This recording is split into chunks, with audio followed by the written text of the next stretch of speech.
Éco, l'émission qui donne la parole aux chefs d'entreprise. Maxime Mazui, bonjour. Bonjour. Vous êtes associé restructuring et TS. TS, ça veut dire transaction en service. Ça intervient lors d'opérations financières importantes, comme des cessions, des fusions-acquisitions, ou des moments plus compliqués comme le restructuring. C'est là le moment qui flirte souvent un petit peu avec le tribunal de commerce.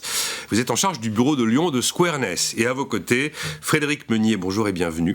Bonjour. Vous êtes le président de Squareness, cabinet de conseil financier aux entreprises. Donc vous intervenez lors des opérations de croissance externe.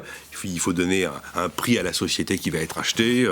Il faut accompagner le dirigeant, enfin des quantités de missions qui sont liées au fait des fusions-acquisitions. Et puis vous intervenez quand ça ne va pas bien. C'est ce qu'on appelle le restructuring. Voilà. Alors récemment, là, et d'ailleurs ça illustre bien ce que vous faites, vous êtes intervenu auprès d'une société de l'aéronautique, comme par hasard, un secteur un petit peu impacté par ce qu'on a vécu, 100 personnes, qui s'est retrouvé très fragilisé et qui est notamment un équipementier du fameux A320. Et alors Maxime, vous êtes intervenu pourquoi? Comment ça s'est passé? Dans quel but? En effet, c'est un secteur, l'aéronautique, qui est vraiment touché par la crise. Alors heureusement pour cette société, ils sont plutôt sur l'A320, qui sont plutôt les avions qui sortent encore d'Airbus. C'est le best-seller, bien sûr. Et qui sont le moins impactés quand même par toute cette crise. Mais ils ont connu donc une baisse significative de leur chiffre d'affaires. Et donc qu'est-ce que vous avez fait? Donc on a défini un plan de restructuration, la première étape. Ça veut dire quoi un plan de restructuration? On baisse le seuil de rentabilité, on décide de diversifier l'activité? Exactement. Donc on a pris les deux axes. D'abord, redévelopper l'activité vers d'autres secteurs que l'aéronautique pour essayer d'occuper les personnes et les machines.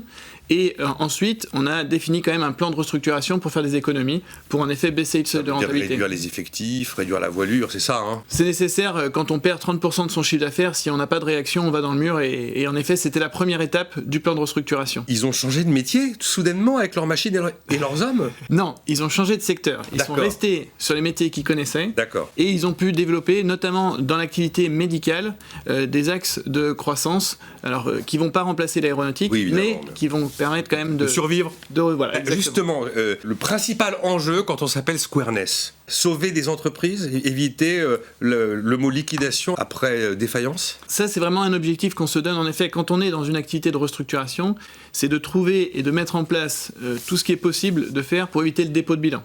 Le dépôt de bilan, c'est pas une fin en soi. Il y a des sociétés qui déposent le bilan et qui arrivent à rebondir, mais c'est destructeur de valeur. L'objectif qu'on se donne, tout en étant réaliste, c'est d'essayer d'éviter le dépôt de bilan. Qu'est-ce qui va vous distinguer de vos concurrents? Parce que c'est nombreux sur ce marché. Puis il y a les fameux Big Four que tout le monde connaît. En fait, ce qui nous distingue, je pense, c'est la volonté de comprendre nos clients, de les écouter. Vous voulez dire que les autres, ils comprennent rien, ils n'écoutent pas? Parfois, ils ont tendance à dupliquer ce qu'ils font. Ah oui, faire, je vois, oui. Non, bougez pas, je vais vous mettre ma solution à prime et ça va bien se passer. Et je pense que ce sur quoi on doit faire des efforts, et en tout cas on s'y attache tous les jours, c'est comprendre nos clients et répondre à leurs besoins. On a juste un ADN commun avec tous nos clients, c'est que ce sont la plupart du temps des dirigeants de PME. On est une entreprise petite. On est 40 personnes, qui a été créée à partir de zéro, et donc on a la même volonté de faire croître. Vous êtes une extraordinaire vigie en fait de la santé de l'économie. Vous la sentez comment là? À ce moment, on nous dit PGE, est-ce qu'on va pouvoir les payer, ces PGE, les prêts participatifs soutenus par l'État, ça prend pas. On n'a pas vu les faillites, mais voilà, vous sentez comment le truc? D'un point de vue général, en fait, moi je dirais qu'il y a aujourd'hui deux secteurs, deux France, deux entreprises. Il y a celles qui fonctionnent, qui ont plutôt bien fonctionné même pendant l'année 2020, qui ont soit un peu souffert mais pas de manière considérable et qui ont déjà rebondi. Et il y a une France qui est plus compliquée à traiter, c'est celle que Maxime connaît certainement mieux que moi, parce que je m'occupe plutôt sur la partie où les entreprises sont in bodies, comme on dit. Vous êtes là où on a le sourire, vous?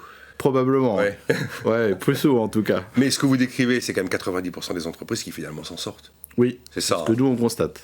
Aujourd'hui, il y a énormément d'activités sur tout un tas de secteurs, que ce soit le digital, l'informatique, la santé. On en a reçu plein ici, ils ont bien vécu. Oui, on est d'accord. Ils ont bien vécu. Mais donc Maxime, c'est vous le fossoyeur des mauvaises nouvelles du coup? Là où ça va mal, c'est franchement brûlant. Oui, mais il y a eu tellement d'aides que finalement ça a permis, on peut dire que quand même l'État a vraiment joué son rôle. Le quoi qu'il en coûte, ça va quelque chose, on est d'accord. Et franchement, aujourd'hui, il y a quand même très peu de dépôts de bilan, et donc la plupart des sociétés ont été mises sous perfusion, c'est vraiment le terme, et donc en effet, elles ont eu du temps pour mettre en place un certain nombre d'actions pour pouvoir justement éviter le dépôt de bilan. Après, on a connu aussi quelques clients qui ont bénéficié au contraire d'une forte croissance à travers la crise.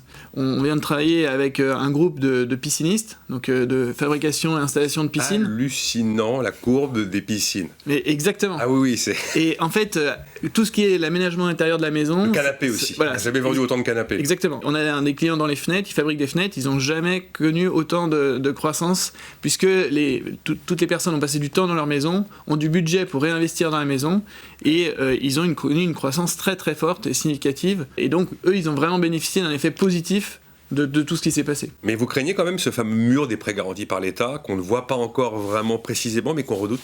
Ou vous vous dites, bon, a priori, les choses devraient bien se passer, la majorité finalement est restée en trésorerie? Il y aura un mur, mais globalement on entend déjà parler que le mur va être un peu repoussé des 5 ans initiaux, donc il sera étalé dans le temps au cas par cas, et je ne vois pas, moi, de grosses défaillances, surtout dans une année électorale, comme on va connaître. Oui, non, mais là effectivement je pense qu'on va tout faire pour... 2022, ça devrait encore bien se passer. Alors c'est un contexte très particulier quand même, notamment dans votre métier, un contexte d'argent pour marché, enfin même d'ailleurs de politique monétaire qui ont retiré les notions de prix et les notions de temps, et puis ces plans de relance, c'est ce contexte très particulier, pour vous c'est porteur, où vous vous dites attention au caractère un peu anesthésiant de tout cet univers? Clairement, si on regarde les 6 premiers mois de 2021, c'est très porteur. Ah oui. Il n'y a jamais eu autant d'opérations, de transactions entre entreprises. IPO, tout ça. Les entrées en bourse sont au plus haut depuis des années. Donc c'est clair que l'argent facile, pas cher, inonde le marché aujourd'hui. C'est évident. Donc vous souhaitez que la politique monétaire accommodante dure? On ne le souhaite pas forcément. C'est dangereux quand même à terme. Parce que c'est très dangereux à terme. En tout cas, on ne sait pas ce que ça peut donner. Mais en tout état de cause, aujourd'hui, ça provoque une frénésie de transactions sur le marché. C'est clair. Et puis on peut parler un peu de bulle, moi je trouve, moi qui suis aussi parfois... Vous la mettez où la bulle? Marché action, marché IMO? Non, je la mets plutôt sur le niveau des actions et surtout la valeur. Parce qu'on voit des valeurs pour justement certaines entreprises qui sont... Tesla, mais enfin...